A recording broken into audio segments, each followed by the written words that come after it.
اعوذ باللہ من الشیطان الرجیم بسم اللہ الرحمن الرحیم الصلاۃ والسلام علیک یا رسول اللہ وعلی آلک و صحابک یا حبیب اللہ۔ السلام علیکم، میرا نام عبدالاحد محمود ہے۔ میرا آج کا موضوع قومی یکجہتی ہے۔ ملت سے اپنا رابطہ استوا رکھ، ملت سے اپنا رابطہ استوا رکھ، پیوستہ رہ شجر سے امید بہار رکھ۔ یکجہتی اور اتحاد میں بہت طاقت اور برکت ہے۔ کسی بھی ملک کی بقا کا انحصار اس کی قومی یکجہتی اور اتفاق پر ہے۔ کوئی بھی قوم، کوئی بھی ملت، کوئی بھی جماعت اس وقت تک اقوام عالم میں عزت و آبرو اور احترام حاصل نہیں کر سکتی جب تک کہ اس کی عام عوام میں، ان کے افراد میں قومی یکجہتی اور ہم آہنگی موجود نہ ہو۔ کوئی بھی قوم بغیر قومی یکجہتی اور ہم آہنگی کے خوشحالی اور ترقی حاصل نہیں کر سکتی۔ جیسا کہ ہمارے سامنے مثال موجود ہے کہ 1965 کی جنگ میں جب بھارت نے رات کی تاریکی میں پاکستان پر حملہ کر دیا تھا تو پاکستان کی عوام متحد ہو گئی تھی۔ پاکستان کا ہر فرد اتحاد اور محبت کے جذبے سے معمور تھا۔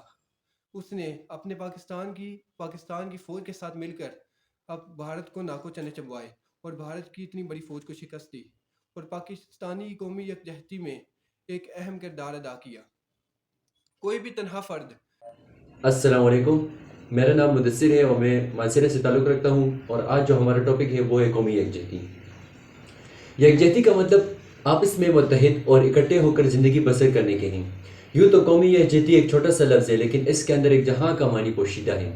قومی یکجہتی کا مطلب پورے قوم کے افراد ایک ہو جائیں اور زندگی کے کسی شعبے میں ان میں تفریق نہ پائی جائے، یہاں تک کہ قوم کے تمام افراد کے بنیادی عقائد و نظریات میں بھی یکجہتی ہو۔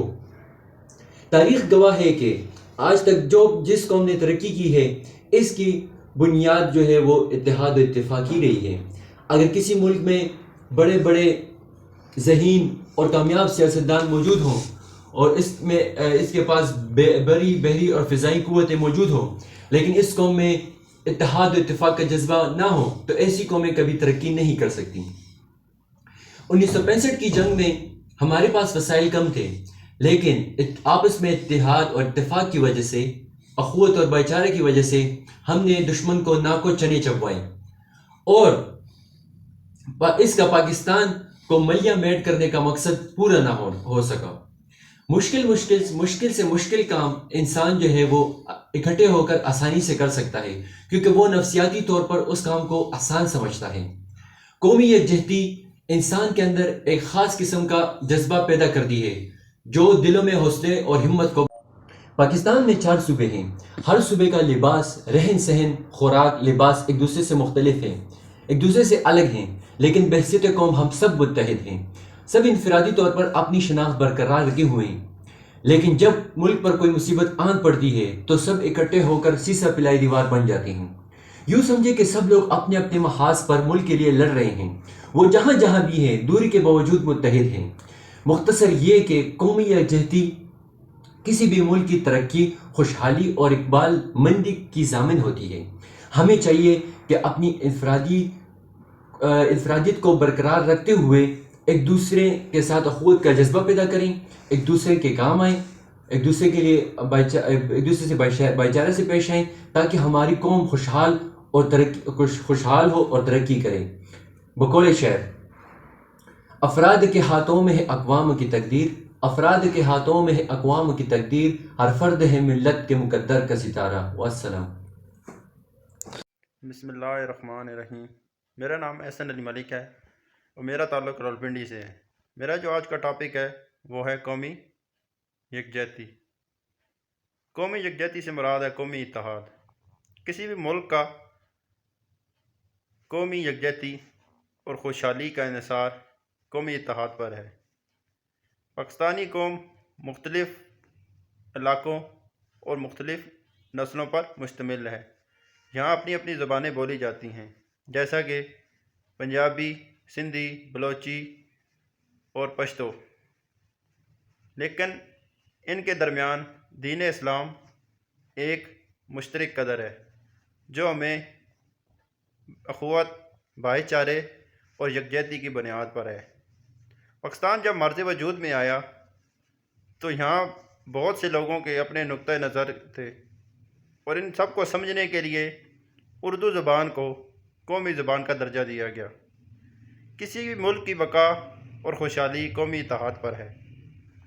کسی بھی ملک، قوم یا جماعت اقوام عالم کی نگاہ میں اپنی عزت تب تک نہیں بنا سکتی جب تک اس کے افراد میں ہم آہنگی اور قومی یکجہتی نہ ہو۔ بہت سے ممالک میں اتار چڑھاؤ آتے ہیں، لیکن اس کو قومی یکجہتی اور اتحاد سے ہی کی طاقت سے ہی اس کو ختم کیا جاتا ہے اور ملک کو ترقی کی راہ پر گامزن کیا جاتا ہے۔ آج ہم جس موڑ پر کھڑے ہیں، اس نے ہمیں اس بات پر سوچنے پر مجبور کر دیا ہے کہ ہمارا وطن عزیز آج جس نازک حالات سے گزر رہا ہے، جیسا کہ معاشیتی بدحالی، توانائی کے بحران، ان سب مسائل سے نپٹنے کے لیے ہمیں قومی یکجہتی اور اتحاد کے ساتھ مل جل کر سخت محنت کر کے اپنے ملک کو ترقی کی راہ پر گامزن کرنا ہے۔ ہمارے ملک میں بہت سی مذہب اور فرقوں پہ لوگ بٹے ہوئے ہیں، لیکن ہمیں اس بات کی خوشی ہے کہ ہم ایک متحد قوم ہیں اور ہمارے درمیان اللہ پاک کی ایک بہت پیاری کتاب قرآن مجید موجود ہے، اور جو ہمیں آپس میں مل کر رہنے کا درس دیتی ہیں۔ یہ تھی میرے کچھ خیالات قومی بچے اپنی محنت کریں، صحیح طریقے سے خلوص نیت کے ساتھ محنت کریں۔ اگر آپ Pakistan army navy air force کو جوائن کرنا چاہتے ہیں تو صحیح طریقے سے محنت کریں، فزیکل بھی اپنے آپ کو فٹ کریں، اس کے علاوہ اپنے آپ کو مینٹلی صحیح رکھیں، ٹھیک ہے، پازیٹیو بنائیں، اور اکیڈمک کا جو پورشن ہے اس میں اپنے آپ کو صحیح اپنے تیار رکھنا ہے تاکہ اکیڈمک ٹیسٹ کلیئر ہو اور آپ کامیابی سے ممکن آ جائیں، ٹھیک ہے۔ انٹرویو کی تیاری بھی کریں، ڈریسنگ بھی ٹھیک ہونی چاہیے، ہر حوالے سے اپنے آپ کو فٹ کریں۔